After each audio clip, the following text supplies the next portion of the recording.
Introdução. Grande parte dos problemas de relacionamento entre marido e mulher começa no dinheiro, no excesso ou na falta dele.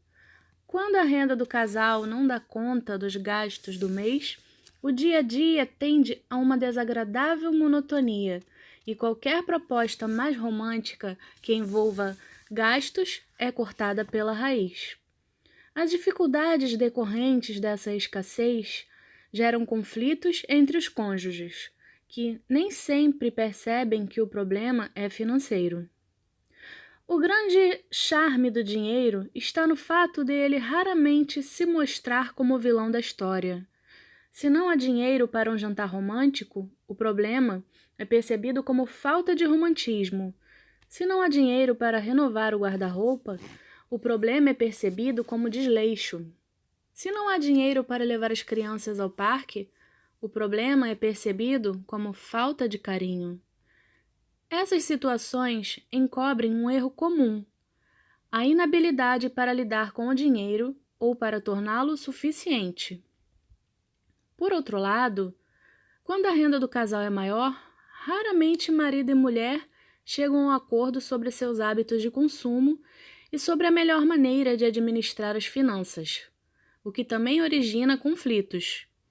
Um reclama dos hábitos perdulários do outro, que, por sua vez, acha que muitas conquistas familiares estão sendo adiadas em razão dos desperdícios do parceiro. E os motivos para confrontos e discussões explosivas vão se acumulando. O problema é que não se conversa a dois sobre dinheiro de forma preventiva, mas só quando a bomba já estourou e a briga se torna inevitável. Em questões de dinheiro, as pessoas procuram ajuda quando custará muito mais caro buscar a solução. E aí pode ser tarde demais para salvar o relacionamento. Uma pesquisa divulgada na revista Você S.A. de junho de 2004, feita com 150 pessoas casadas, revela que 38% delas assumem que costumam brigar por causa de dinheiro. A publicação destaca que esse número não leva em conta casais que estão em rota de colisão, mas preferem fingir que tudo anda bem. As principais razões apontadas para as brigas são falta de dinheiro e despesas excessivas do cônjuge. Os homens, em geral, discordam das decisões de compra das mulheres, enquanto elas questionam as opções deles de aplicação do dinheiro. Afinal, hoje, a mulher não só conquistou uma posição social e profissional equiparada à do homem, como passou a discutir e dividir o controle do planejamento e das finanças da família e dos negócios familiares. Essa nova realidade também gerou a necessidade de se chegar a um acordo sobre a administração da renda familiar em parceria. Aliás, a maior parte das dúvidas e comentários de leitores sobre o meu livro anterior, Dinheiro, Os Segredos de Quem Tem, no qual desenvolvi um modelo de construção de riqueza planejada, veio de mulheres casadas. Minhas ideias foram discutidas nas principais revistas femininas do Brasil. Esse fato comprova o amadurecimento que a emancipação feminina e a revolução sexual do século passado proporcionaram aos relacionamentos a dois. Administrar bem o relacionamento conjugal requer certa habilidade e paciência. O que muitos apaixonados às vezes demoram a perceber é que gerenciar as finanças do casal também requer essas e outras virtudes. Administrar bem tanto o dinheiro quanto o amor, então, pode ser um verdadeiro desafio. Por isso, proponho neste livro meios para cuidar bem das finanças do casal, tratando dos aspectos mais racionais da vida a dois. Meu trabalho de pesquisa em finanças pessoais tem como foco a ideia de que uma vida planejada e com objetivos é mais feliz. Tenho constatado isso nos depoimentos de leitores que conseguiram gerenciar bem suas finanças ao longo dos anos e hoje desfrutam uma vida sem privações. Também tenho ouvido consternado pessoas com certa idade confessarem que, se tivessem aprendido no passado algumas lições simples sobre a administração de seu patrimônio, hoje teriam uma vida mais folgada. Esse livro se divide em 3 partes. Na primeira, abordo a questão comportamental em relação às finanças e ajudo os leitores a identificar seu perfil financeiro e o tipo de casal que formam quando o assunto é dinheiro.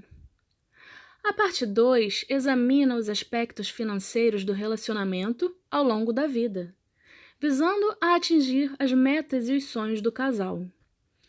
Tratei do assunto na seguinte sequência: namoro, casamento, constituição da família e educação dos filhos. Apesar de trazerem uma sugestão de ordem natural do ciclo da vida, tanto em termos sentimentais como financeiros, os temas acabam se misturando. O namoro não termina necessariamente com a vida a dois. Por isso, muitas das considerações econômicas que faço sobre o namoro são válidas para toda a vida. O mesmo vale para outros aspectos. Alguns se veem obrigados a constituir família antes mesmo do namoro, como consequência, por exemplo, de uma gravidez não planejada. Outros se aposentam antes de ter filhos. Aqui se leva em conta a possibilidade de aposentadoria financeira, ao receber uma grande quantia de dinheiro ainda jovem.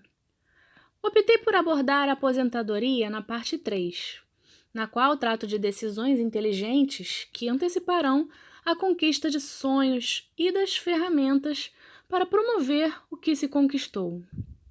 Faço questão de tratar da aposentadoria com um sentido de independência e desfrute, não de retiro.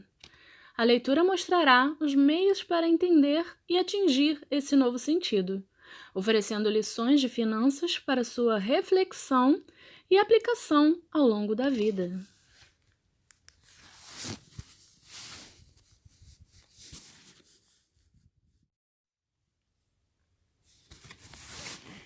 Introdução. Grande parte dos problemas de relacionamento entre marido e mulher começa no dinheiro, no excesso ou na falta dele. Quando a renda do casal não dá conta dos gastos do mês, o dia a dia tende a uma desagradável monotonia e qualquer proposta mais romântica que envolva gastos é cortada pela raiz. As dificuldades decorrentes dessa escassez geram conflitos entre os cônjuges, que nem sempre percebem que o problema é financeiro. O grande charme do dinheiro está no fato dele raramente se mostrar como o vilão da história. Se não há dinheiro para um jantar romântico, o problema é percebido como falta de romantismo. Se não há dinheiro para renovar o guarda-roupa, o problema é percebido como desleixo. Se não há dinheiro para levar as crianças ao parque, o problema é percebido como falta de carinho. Essas situações encobrem um erro comum: a inabilidade para lidar com o dinheiro ou para torná-lo suficiente. Por outro lado, quando a renda do casal é maior, raramente marido e mulher chegam a um acordo sobre seus hábitos de consumo e sobre a melhor maneira de administrar as finanças, o que também origina conflitos. Um reclama dos hábitos perdulários do outro, que, por sua vez, acha que muitas conquistas familiares estão sendo adiadas em razão dos desperdícios do parceiro. E os motivos para confrontos e discussões explosivas vão se acumulando. O problema é que não se conversa a dois sobre dinheiro de forma preventiva, mas só quando a bomba já estourou e a briga se torna inevitável. Em questões de dinheiro, as pessoas procuram ajuda quando custará muito mais caro buscar a solução. E aí pode ser tarde demais para salvar o relacionamento. Uma pesquisa divulgada na revista Você S.A. de junho de 2004, feita com 150 pessoas casadas, revela que 38% delas assumem que costumam brigar por causa de dinheiro. A publicação destaca que esse número não leva em conta casais que estão em rota de colisão, mas preferem fingir que tudo anda bem. As principais razões apontadas para as brigas são falta de dinheiro e despesas excessivas do cônjuge. Os homens, em geral, discordam das decisões de compra das mulheres, enquanto elas questionam as opções deles de aplicação do dinheiro. Afinal, hoje, a mulher não só conquistou uma posição social e profissional equiparada à do homem, como passou a discutir e dividir o controle do planejamento e das finanças da família e dos negócios familiares. Essa nova realidade também gerou a necessidade de se chegar a um acordo sobre a administração da renda familiar em parceria. Aliás, a maior parte das dúvidas e comentários de leitores sobre o meu livro anterior, Dinheiro, Os Segredos de Quem Tem, no qual desenvolvi um modelo de construção de riqueza planejada, veio de mulheres casadas. Minhas ideias foram discutidas nas principais revistas femininas do Brasil.